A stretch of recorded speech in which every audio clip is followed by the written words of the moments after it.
The last example we are going to work with nodal analysis contains voltage sources. Voltage sources present a unique challenge in nodal analysis. The reason for this is because the current that flows through a voltage source is not tied to the voltage drop over the voltage source. So we are going to have to adapt our methodology slightly once we come to that point. So let's start by identifying all of our nodes. We have this top left node,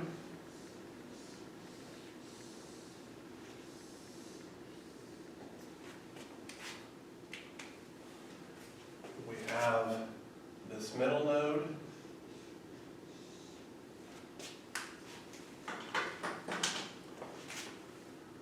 we have this top right node,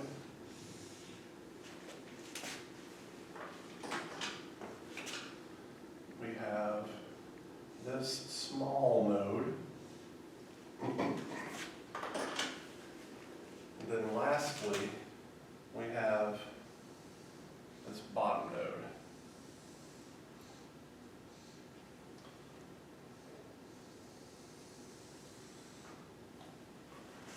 I am going to choose my bottom node as my reference. In previous examples, I chose the bottom node because it had the most circuit elements connected to it. In this case, the bottom node has 3 elements, our red node has 3 elements, our middle purple node has 3 elements, our right-hand blue node has 3 elements. Another reason that I chose this to be my reference node then is because it is connected to a voltage source, and I will explain that in more detail shortly. So we have identified our nodes, chosen a reference. Our next step is to label our non-reference nodes. So I'm going to label this red node as VA, this purple node as VB, this green node as VC, and finally this blue node as VD. Now I'm going to apply Kirchhoff's current law at node A.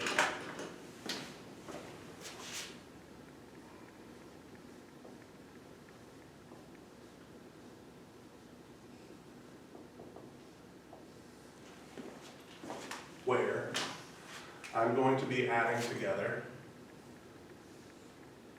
this current, and this current. So let's start with the one directed up and to the right. We are going to have VA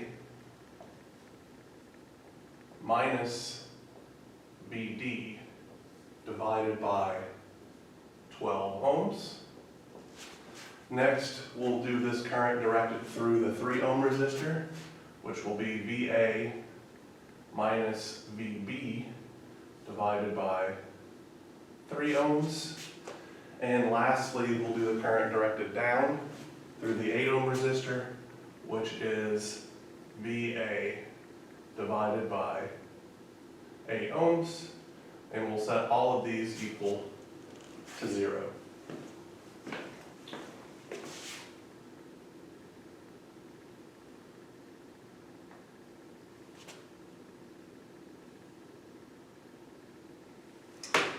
Now I will perform KCL at node B.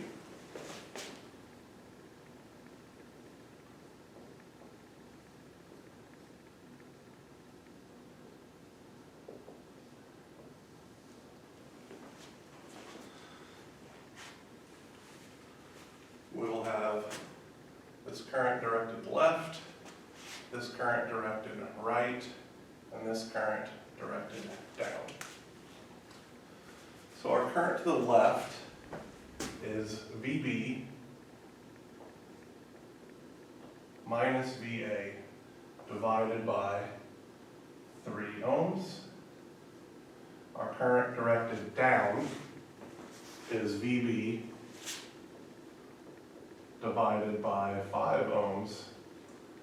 And now we have a conundrum. This is what I was referring to earlier. the current that's flowing through this dependent source cannot be expressed in terms of our nodal voltages because we have no idea what the internal resistance of this source is. So the absolute best I can do for right now is I'm going to call this current IDP LR, which is for I dependent left to right. And I'm going to add that in.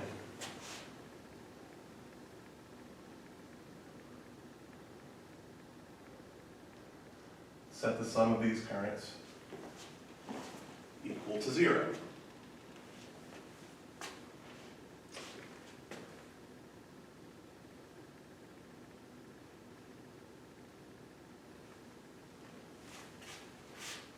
At node C,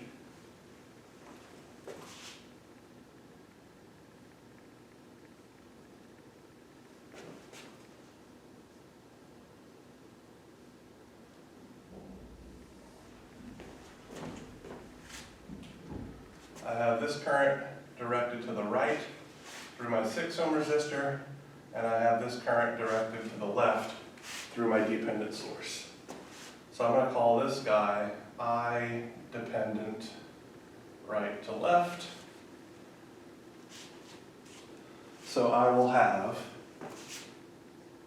I dp right to left plus the current flowing through to the right through my 6 ohm resistor, Vc minus Vd divided by 6 ohms is equal to 0. So I'd like to take a moment to point out that this current I dependent flowing left to right and this current I dependent flowing right to left are equal and opposite currents. So they will actually wind up canceling each other out. What I'm going to do to utilize this fact is I'm going to establish what's called a supernode. Okay?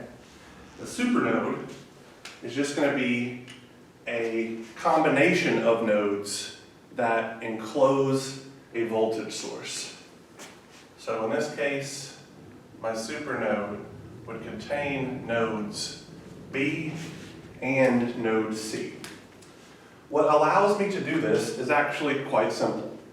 If the sum of the currents leaving node B is 0, and the sum of the currents leaving node C is also 0, and 0 plus 0 is equal to 0, I can combine these two nodes into one and simply sum the currents that are leaving my supernode.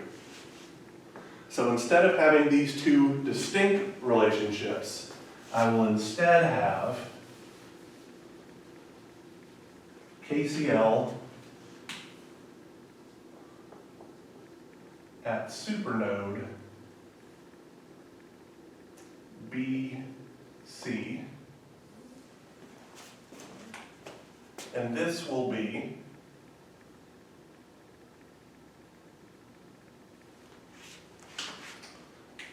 this current directed to the left, leaving node B, this current directed down, leaving node B, and this current directed to the right, leaving node C, where I no longer need to account for the current that's flowing to the right from node B through the dependent source, and the current that's flowing left from node C through the dependent source, because I know that they cancel each other out. So this is going to give me VB minus VA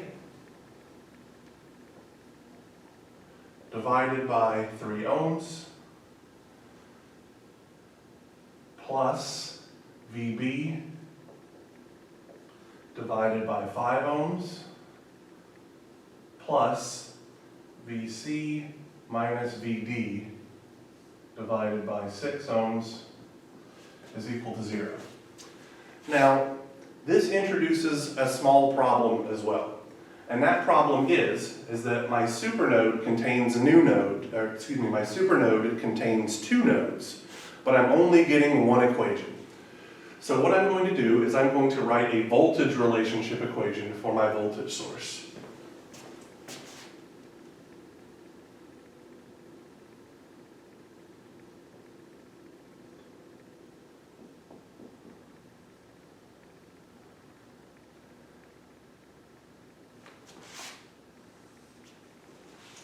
I know that the potential difference between the two terminals of this dependent source is 3 times my control current, Ix. The voltage present at the positive polarity terminal is nodal voltage B.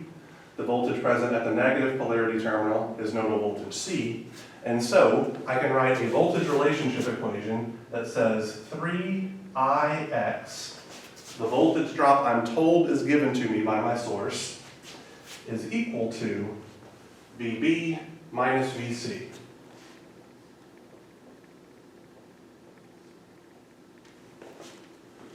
That's where my second equation comes from for supernode VC.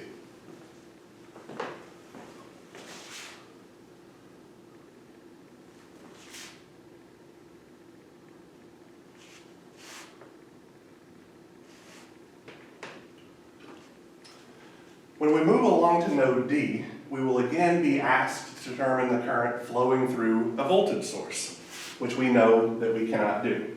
So I'm going to have another supernode. For every voltage source in my circuit, I will have a supernode. Okay?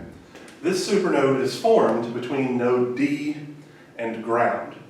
And we never ever apply Kirchhoff's current law at our ground or reference node. So we won't apply Kirchhoff's current law at supernodes that contain ground either. Instead, we are going to have just a voltage relationship. And this voltage relationship is quite simple, and this is why I chose this to be my ground node. VD minus 0 is equal to 10 volts.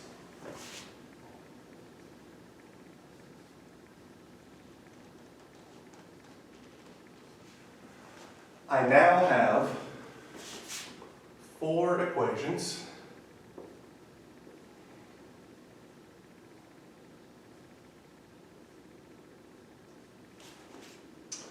But I have a 5th unknown that I have not taken into account, right? So I have 4 equations for my nodal voltages VA, VB, VC, and VD, but my voltage relationship here also contains the variable Ix. So I need to express Ix in terms of my nodal voltages. So I will have an other equation .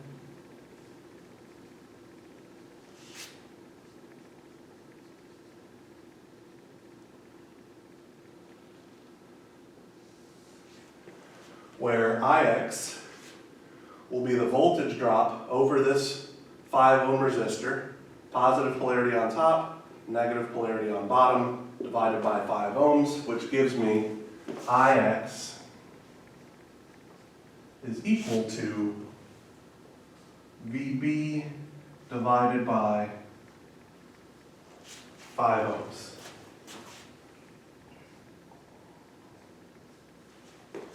So now I have 5 equations and 5 unknowns, and I'm in a good place to be able to solve everything. Because I have 5 equations and 5 unknowns, none of the FE approved calculators that you're allowed to use for this course, as far as testing and things like that go, are able to solve a system of 5 equations, 5 unknowns. So you could use MathCAD or a similar computer algebra tool in order to solve this system, but we can actually get what we need using simple substitution. For instance, anywhere we see VD, we could replace it with 10 volts. So instead of having VA minus VD here, we'd have VA minus 10. Here we'd have VC minus 10, and that would give us a constant value term on the right-hand side when we moved it over. I can also put this relationship, VB divided by 5 ohms, into this expression for Ix here, which would eliminate another equation, so I could actually solve this as a system, 3 equations, 3 unknowns. In solving the system, I get VA is equal to 3.469 volts.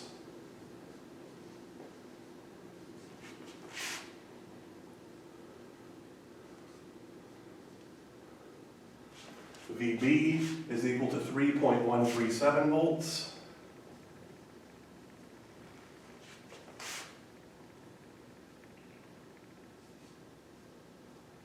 VC is equal to 1.255 volts. And finally, VD is equal to 10 volts. Now, let's use this information to calculate the power that's supplied by our dependent source.